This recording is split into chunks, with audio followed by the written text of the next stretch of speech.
Welcome back to the show, Nerd Earth, or shall I say, Nerd. Today, we're going to be doing a poor man's cardboard terrain tutorial, and I'm going to teach you how to build this cool little building corner. All you need is a ruler, a blade, a trench stapler, and some cardboard, and a marking utensil. Let's get it! Alright, so first you're going to make a couple of marks at 3 inches from the edge of your cardboard, which is kind of like the universal height for infantry units and battle suits and stuff. Then line up your ruler with set marks and make a straight line all the way across.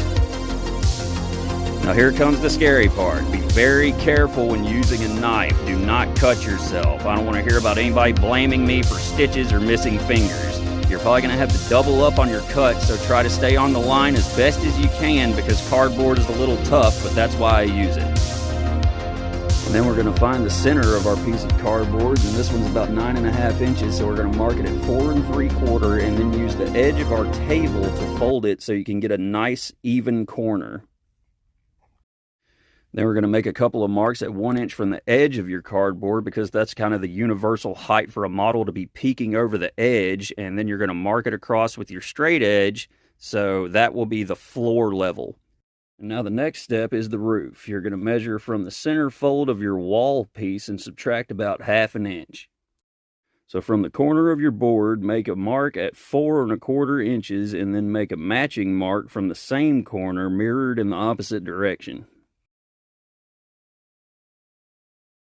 Now since this is a destroyed building, we're going to make a wavy cut starting and ending just in the rough vicinity of those marks. It doesn't have to be exact.